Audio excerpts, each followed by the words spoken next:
the Solo Coach Podcast. Howdy folks, and welcome to the Solo Coach Podcast. Thank you very much for being here for this week's episode, which is what to do if you are stuck and you don't know where to start. So I've been in this position before when it came to starting and running a business. So I'm going to share with you some of the experiences that I've had along the way, some little nuggets of wisdom that I've heard on podcast, read in relevant books, and from interviewing and speaking with people who've done the thing that I'm trying to do, that I'm in the process of doing. So with no further ado, I'm going to get into it. So today's episode, there are 5 sections, and it can be applied to any new endeavour, anything that you think you want to do, but you're feeling quite stuck and you don't know where to start in order to do that thing. It could be a career change, could be starting a new business, could be a sports goal that you've got. I'd like to run a marathon, but I don't know where to start. Even, I haven't the foggiest idea what to do. So it can be applied in many different areas of life. But the lessons that I'm going to share with you, the ideas and the concepts I'm going to share, apply in many different areas of life. So with no further ado, let's get started. So step 1 sounds really obvious, which is speak to the people who've done the thing that you want to do. So on Ed Milet's podcast, he often says the line, if you want to know what it's like to go on a journey, speak to the people coming back from that journey. So very often, if we want to do something like change our career or start a business or run a marathon, for example, we might go and speak to our friends, our family, our colleagues, all these people we've got great relationships with, we trust, they want the best for us, they've got our best interests at heart, and we have some really wholesome conversations with them. However, very often, they haven't done the thing that it is that we want to do. Maybe they did have a career change, and maybe they did start a business, but maybe that was 20 or 30 years ago. Or maybe that was from a different career to a different career to the one that you're wanting to move to. So some of the lessons and some of what they have to share might be relevant, but then what can happen is that there's still a lot of unanswered questions. And the risk is that your fears and worries and anxieties about all the unknowns and all those gaps can be added and compounded with their fears and worries and unknowns. And from personal experience, I've sometimes ended up even more stuck because I've just found out 20 or 30 reasons not to do a thing, and I haven't found any reasons to do it or any ways how to do it. I've kind of just found all the negatives but none of the positives. So in order to get a more balanced view and a more reliable and more up-to-date view, I've found it really powerful to speak to the people who have done the thing that it is that I want to do. For example, I want to start a business. I have started a business. I am running a small business. I've been to business networking events and met other small business owners. I also, my business is in coaching, and I've spoken to countless coaches now through LinkedIn, through my job last year as a professional storyteller for Animas, a coaching training company. I'll come on to that more a little bit later on. But I've spoken to lots of people who run small businesses, and I've spoken to lots of coaches who run their own coaching business. And questions that I've found really helpful to ask them are, what made you decide to do this? What's it like in reality?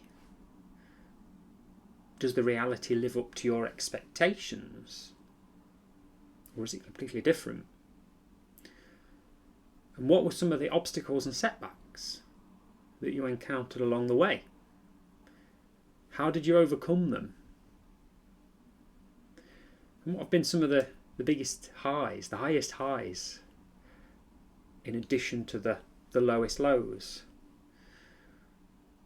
What have been some of your biggest wins and best days? Has that made it feel worth it? Has it been worth it, in your opinion? And I would invite you to get to know them and to listen to understand and to let your curiosity lead the conversation. Listen to understand rather than listen to respond.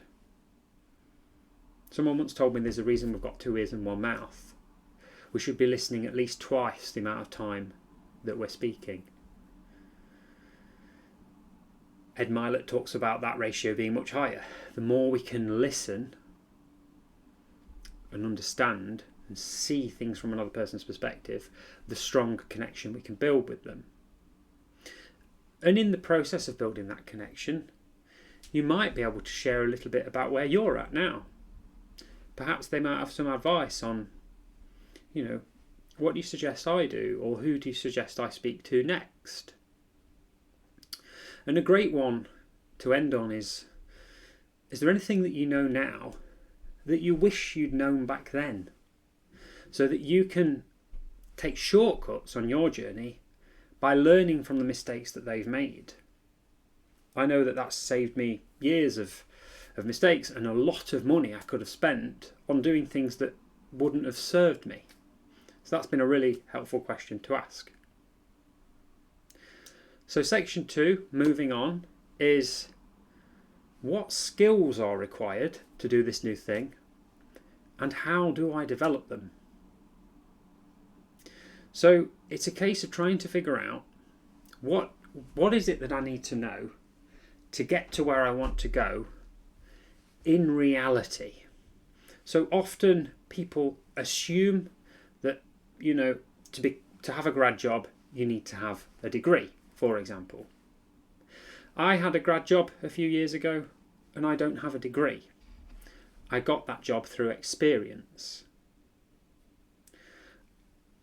It's one example of how assumptions can mean that we disqualify ourselves from doing something, whereas in reality there's often an alternative path. There's more than one way from getting from A to B, and it's the more you can understand that, the more people you can speak to.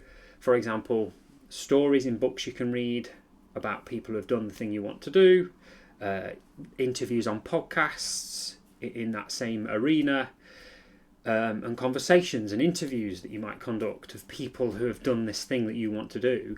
You may well find out that there are actually several different ways to achieve this outcome, in addition to the standard default route that everyone assumes. Everyone assumes typically that there's one way of doing a certain career, getting into it and being successful in it, but often there are other ways, and we disqualify ourselves when sometimes we're actually still eligible. We just need to go about it in a different way. It can be helpful to look at, so now I've made this list, I've found out what skills and strengths I need to do this role or to achieve this feat or create this business. It's then really helpful to do a skills and strengths audit. So a coach can help with this. I could help you with this to figure out, okay, that's where I want to be. Those are the things I need to do to get there. But where am I now? Because very often we're more prepared and we're more able to do something than we believe we are.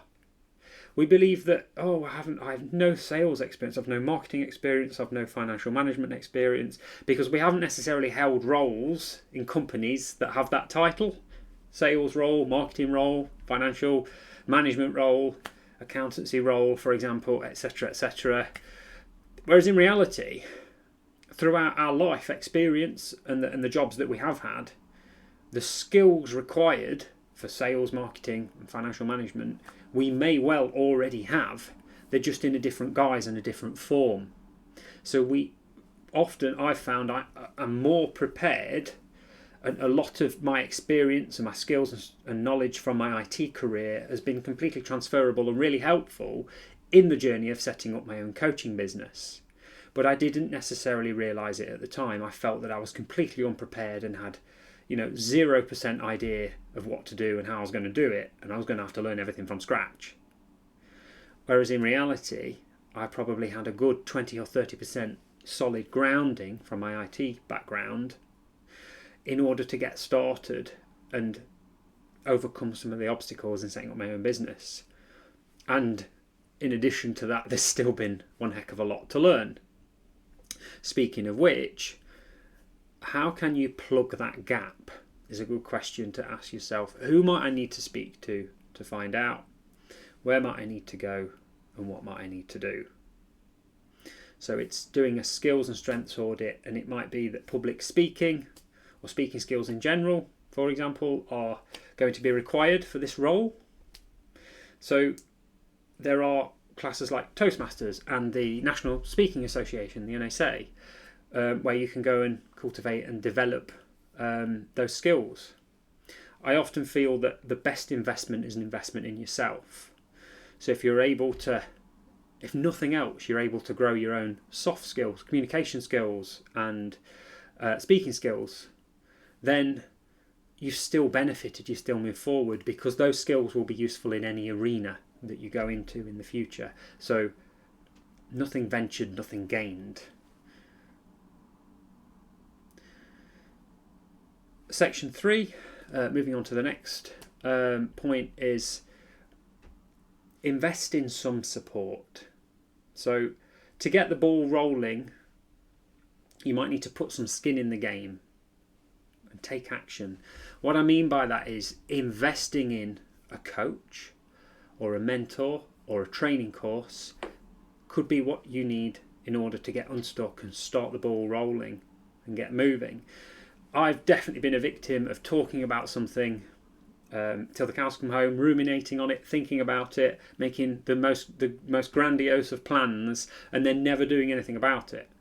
And it was only when I consulted a coach and actually paid the bill for a coach that then I'd put the wheels in motion and made it much more likely to happen, and created that accountability partnership that a coach would offer, that engaging with a coach offers, and then that gave me the kick up the backside to get going and start building this business.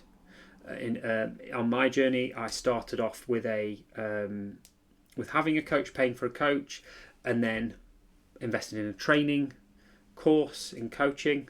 So that was 2 investments. And then I've invested in a website and invested lots of time and some money in attending business networking events, practicing, introducing myself, pitching my product, and creating lots of social media content and seeing what works, and depending on the engagement levels, changing my approach each time and not getting deterred. Now, seeking a coach to help you, to support you on this journey, a great coach doesn't necessarily have to have done the thing that you're wanting to do to be able to support you, because a coach doesn't tell you what to do and how to do it. They sit with you and they listen to you and they support you. They help you to figure out how you're going to do it in a thinking partnership, with the assumption that you actually, underneath, the answer to your questions. They're kind of just hidden away. So a coach will help you uncover it. Because the challenge with mentoring is that you could speak to 10 people who've done the thing that you want to do, but maybe the way they went about doing it and their style of doing it could be completely different to yours. So as a coach, I support people to do things in their own way, the way that feels right to them, and the way that's completely bespoke and tailored to them and their approach and what they're trying to achieve, rather than telling them how I've done it and suggesting how they could do it in the way that I did it, which worked for me but may not work for them. So I'm not here to deter you from mentoring. All I'm sharing is that my experience of coaching has been really positive, as I don't like being told what to do, and I want to create my business in my own way, and I want it to be unique to me and my identity, and I want to serve the clients that I feel called to serve and that I have a great chemistry and connection with, rather than serving the same clients that, for example, my coach serves, which he could have mentored me into doing.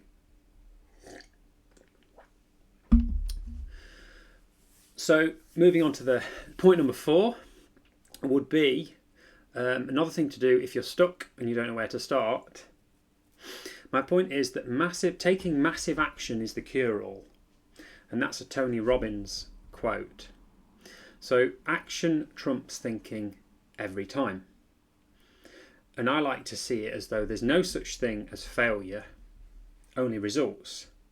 If you're doing something and you're not getting any clients, then you're taking this action over here and getting this result. Therefore, the Einstein's definition of insanity is continue to do the same action and expect the results to change. That's probably really unlikely to happen.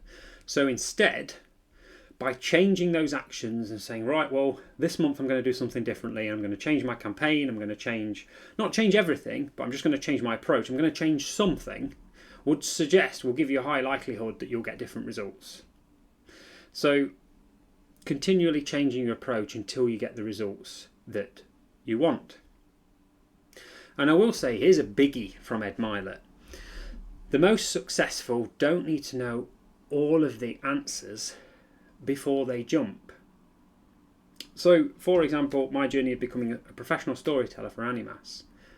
I'd never done that job before, and I wasn't in any traditional way qualified for it.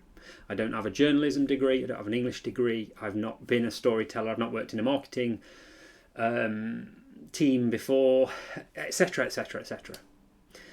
But I had a conversation with the managing director of Animas, Ruth, and they needed someone else on the team. They had a role that was undefined, but they wanted to create some content and to share some of their client success stories.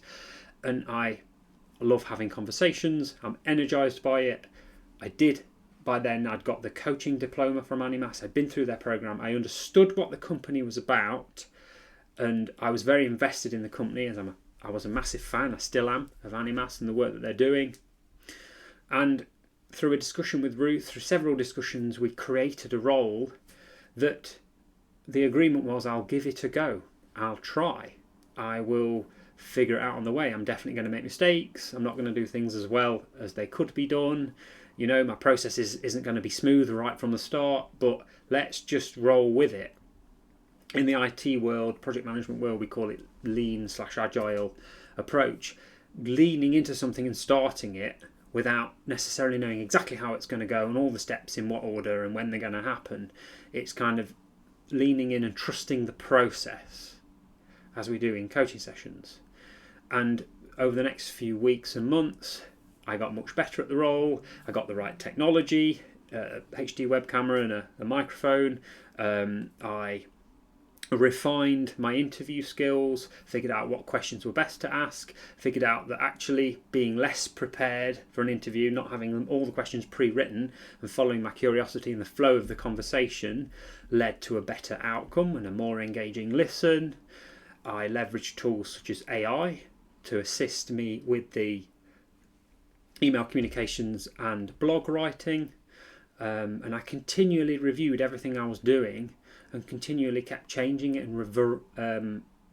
and tweaking it and adjusting it and refining it, that was the word I was looking for, until I found what worked. And after 6 months of working for Animas, I'd interviewed 45 coaches, written 45 articles, got 45 videos on the YouTube channel, and we had great engagement on social media. And I was really enjoying what I was doing. And the whole process from beginning to end of engaging with someone, planning in the interview, conducting the interview, writing the article, getting approval for the article and then getting it posted online on the blog, went from being a multi-day process to something that could be done within half a day. So the point is, you don't need to know half as much as you think you need to know in order to get started. And very often the next step of the stepping stones, like if you imagine crossing a river, you might start crossing the river before you can see the very last stepping stone on the other side of the river. But as you get further across, each stepping stone will reveal itself. That's the analogy I use in my head to remember that principle. I will also say watch out for analysis paralysis, fear of missing out, and fear of a better option getting in the way. I know for me, I'm someone who overthinks and worries, and thinking about everything that could possibly go wrong definitely has got in my way so many times and led me to feeling stuck and paralysed and unable to make progress or move forward, as I'm too focused on everything that could go wrong rather than focusing on and considering what could happen if things go well. Like a negativity bias that we all have from birth. If you show a baby pictures of faces, the baby will typically look straight to the angry faces rather than the happy faces. It's this negativity bias that we have, and I believe it's there because it's meant to protect us from prey, and it's like built into our DNA. But I'm not a geneticist, so I won't try and go too far into that. Just that acknowledgement that we do have a negativity bias, and it's very easy to focus on all of the negatives and the what ifs and the worst case scenarios than the positives. And what if the worst scenario never happens, and what if it goes really well? What then? We seldom consider that.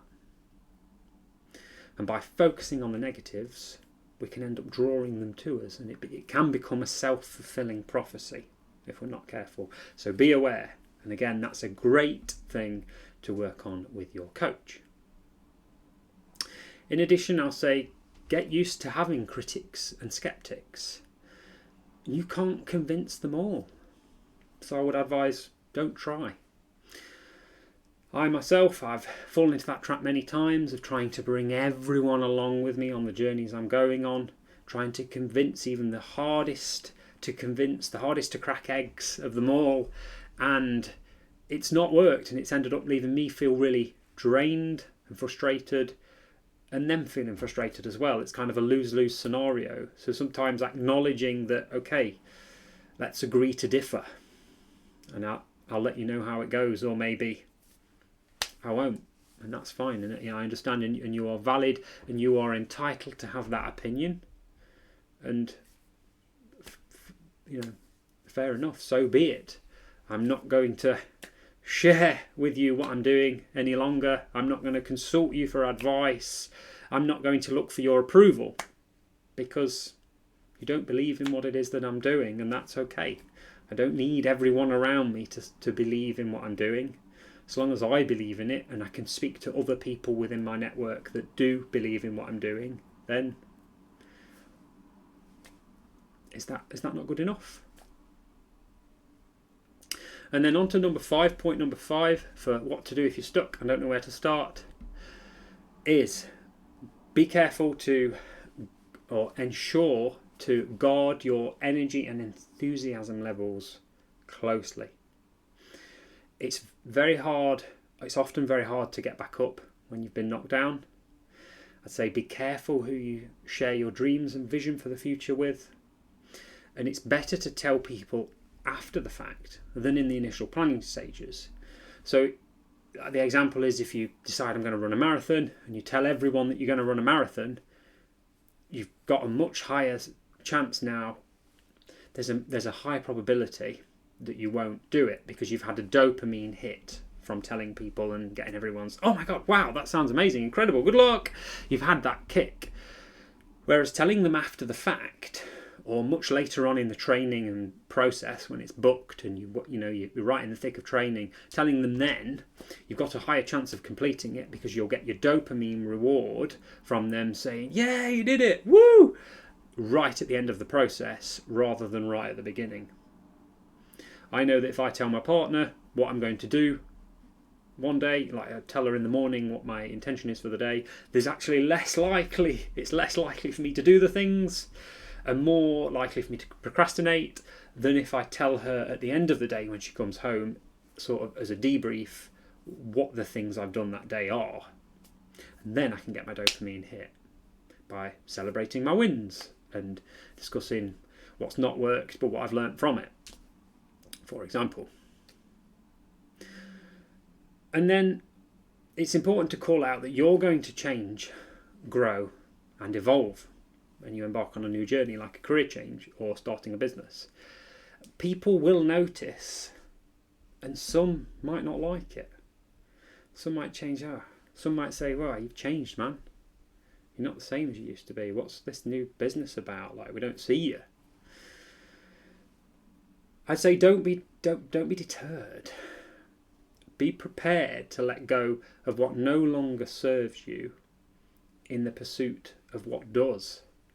If there's a place you used to go, a thing you used to do, a group of friends you used to hang out with that don't feel are very supportive now, and it's going to be really hard to bring them on that journey with you, and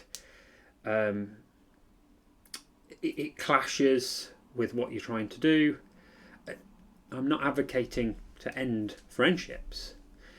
It's more consider that not everyone will understand what you're doing and why you're doing it, and not everyone will like seeing the changes within you, seeing you become more self-confident, have more self-belief, see you thriving and becoming more successful. They might not be comfortable with that, and that's okay. We can't bring everyone along for the journey. Ed Milet often says the size of your success is directly proportional to the size of the sacrifices that you are willing to make. And I'll end by saying, don't consider the risks you'll have to take in order to win. Don't consider them without considering the ultimate price you'll pay if you never try. If you feel called to start a business, or you feel like there's a better life for you in a different career, a different job, rather than just focusing on all the risks that you'll have to take and maybe some of the sacrifices you'll have to make to get there, do also consider the price that you'll pay if you never try and you never start and you never give it a go and you never find out what it might be like. I sometimes refer to the mechanic friend that I have, who's 35 years ago he had the opportunity to go to Australia, and for 35 he said no at the time, and for 35 years he spent the last 35 years wondering what might have been if he would have went. So he's clearly paid a very high price, 35 years of wondering what might have been, and wondering if there was a better life there after all, and as he tells me, wishing that he would have gone for it and wishing he would have tried, because he might have lost some friends in the process. He might have spent a lot of money getting there, but the sacrifices looking back were so small. They seemed big at the time, but they were so small that compared to the price that he's had to pay of 35 years of wondering if there was a better life there for him. So those are my 5 things to do if you're stuck and don't know where to start for today. And I'll end by saying, starting this coaching journey, starting this business, it's not been easy. It's been at times isolating and lonely. But by cultivating this inner circle of kind of advisors, or my executive board as I refer to them, people who've done the thing that I'm trying to do, and are able to mentor me, support me, guide me, coach me, and just hear me out, and be people who can relate to the challenges that I'm facing on a regular basis, as they've been there themselves and are maybe still in that place, are still facing the same challenges I'm facing. That's made it a whole lot easier, because it's made me feel as though I am not alone on this journey, because you are never alone on the journey that you're on. And you're never the only person feeling like you're feeling. There's always someone else, and the chances are there's absolutely tons of other people feeling like you're feeling, who are in your position and are wanting to do the thing that you're wanting to do. And the biggest win I've found, the biggest single tip, if you take nothing away from this, is to go and find some of those people and speak to them and connect with them, because you might find out a load of answers and it might move you forward, or you might indeed find out that the thing you thought you wanted isn't what you wanted after all, but that might then lead you to something you do want instead. So the power of community and networking for me has been massive. Thank you for listening. I'll see you again in the near future. I've been David Garwood. Thank you for listening to the Solo Coach Podcast.